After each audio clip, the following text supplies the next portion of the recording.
Taiwan guys. Tatlo na yung damit. Ako nga pala guys ay magluluto na naman. Andito naman ako sa kusina. At dahil kahapon busy ako, Monday, marami akong niluto. Ngayon ay Tuesday, wala akong lulutuin kundi kunti lang. Pero may lulutuin pa rin. Ayan.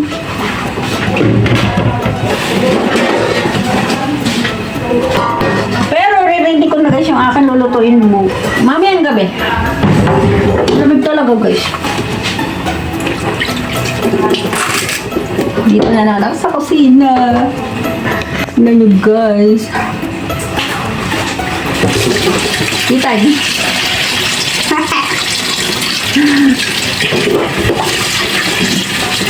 Ang gulo ng kusina ako. Yan. Nababad ko na nga pala to. Itong gulay na to, nababad ko na to sa tubig. Eh, hindi naman pwede matagal mabad. Kaya, tanggalin na natin. Kaya, pero bago ko to hiwain mami yung gabi, hapon pala, hugasan po ito. Yan, ganyan lang ang paglilinis ng gulay. Gulay na malinis na malinis. Para ligtas tayo sa sakit. Yon.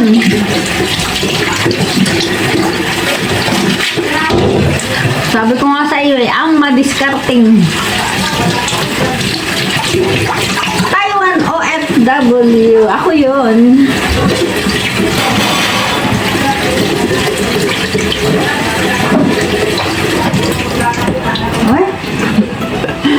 Ako magsasangag ng kanin nga pala guys. Wait lang, titignan ko yung sinangag, yung aking sinangag na kanin. Malakas ang apoy. Namimiss ko kasi yung white rice. Ngayon, nagsaing ako ng white rice.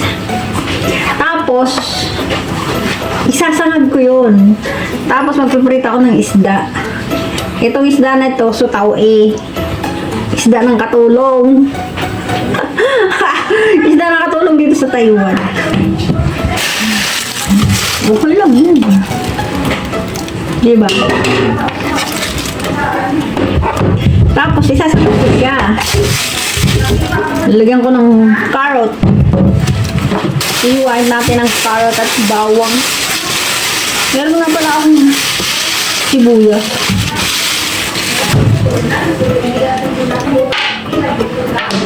Ang gagamitin ko ang chopping board ay ito. Kasi pag itong gamit ko, hindi hahawa yung kulay ng carrot.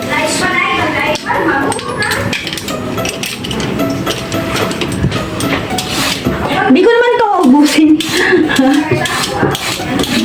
Kalahati lang ito para lang maging masarap yung aking yun, kalahati lang.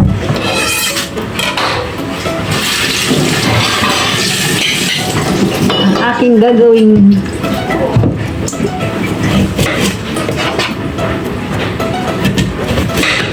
fried rice. Pag may fried rice ako guys, nilalagyan kong sili. Masarap. Ay, tanda ko guys, nung nasa Bahrain na ako.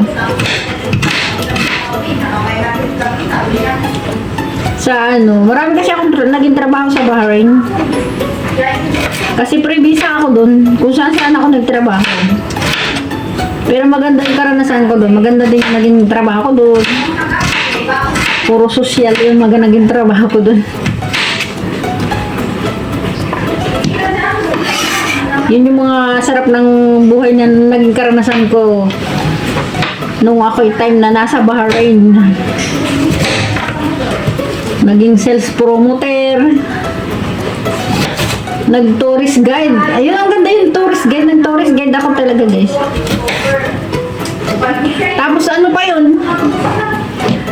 May mga ano pa nagpo-part-time pa ako niyan. May mga organizer ng mga part-timer pagtatapos ko sa trabaho, tatawag sila May mga May mga event sa mga hotel, mga kasal, birthday, ayun, napunta kami dun. Ang laki kaya ng kinita ko dun, guys.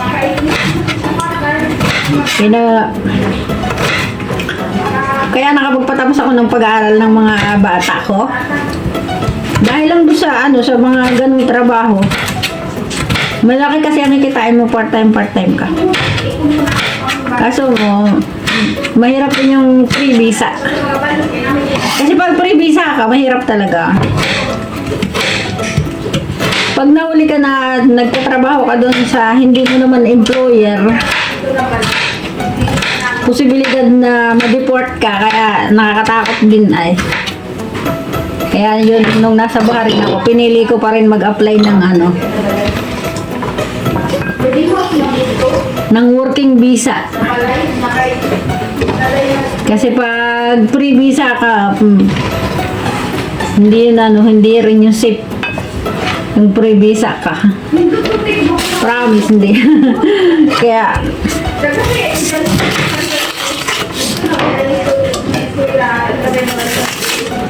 ito tira-tira ko lang yung sibuyas na to.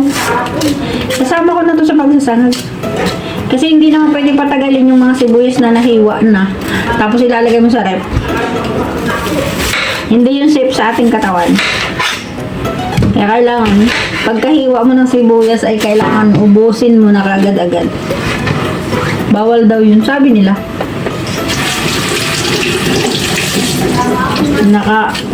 Basta sabi nila, masama daw yung ganun.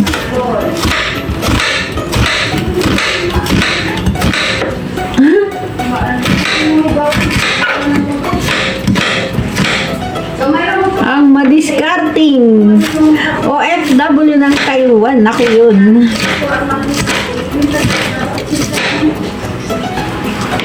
Dito nga pala guys, libre kami ng kain 3 times a day. Sa umaga ay tinapay. Kaso mo, pag gusto namin kumain ng ibang pagkain, nagluluto kami ng sarili namin, bumibili kami. Pag yung feeling namin nasawa na kami dun sa sa pinapakain sa aming mga ulam at saka syempre nagtatrabaho ka, bakit diba, pag gusto mong kumain ng masarap, di bumili ka. Yung iba kasi reklamador, puro na lang yun pagkain, ganun, hindi na lang nila naisip. Pwede naman bumili kung anong gusto mo, diba? Ayan, nilahat ko na yung sibuyas. Tapos isang sili para sa sinangag ko yan.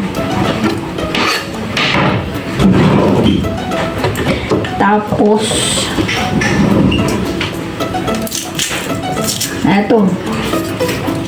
Ay, meron din nga pala akong dagdagan ko na to kasi meron akong talbos kamuti na ulamin ko. Yung blends na talbos kamuti.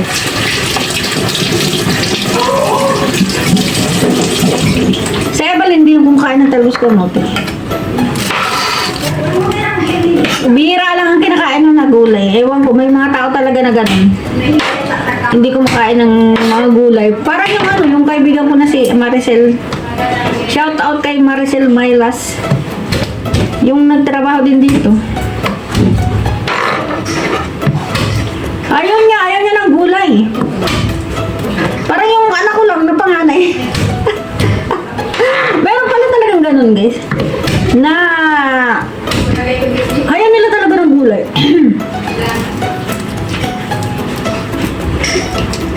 Hindi natin mapipilit yung kung ayaw nila.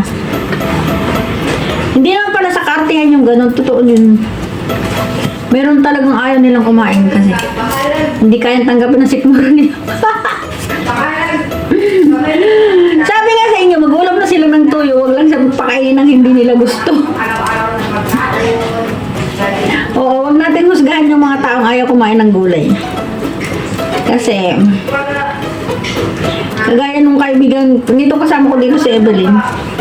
Pag kumakain siya ng talbos ng kamote, sumasakit yung tiyan niya. Kasi yung talbos kamote yung pala, hindi basta-basta natutunawan yung tiyan mo. So ayun, sumasakit yung tiyan niya. Kaya, hindi natin masisisi yung iba na ayaw talaga ng gulay. Lalo na yung kangkong at talusang kamote. Maraming ayaw nun guys, promise.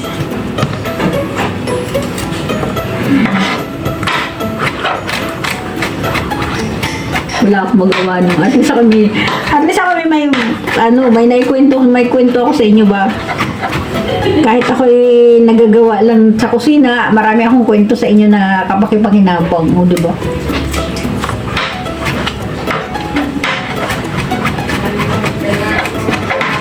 Sabi ko sa inyo pag ako gustong gumawa ng pelikula sa mga buhay-buhay, pwede akong gumawa ng pelikula At yun, nung nasa Saudi ako, alam nyo guys, content creator na talaga ako nung ako nasa Saudi kasi ako talaga tuwing day off namin, gumagawa ako ng pelikula. Yung mga day off nila, yung mga birthday nila ba? Ko yan, kanya ako, video camera kasi ako.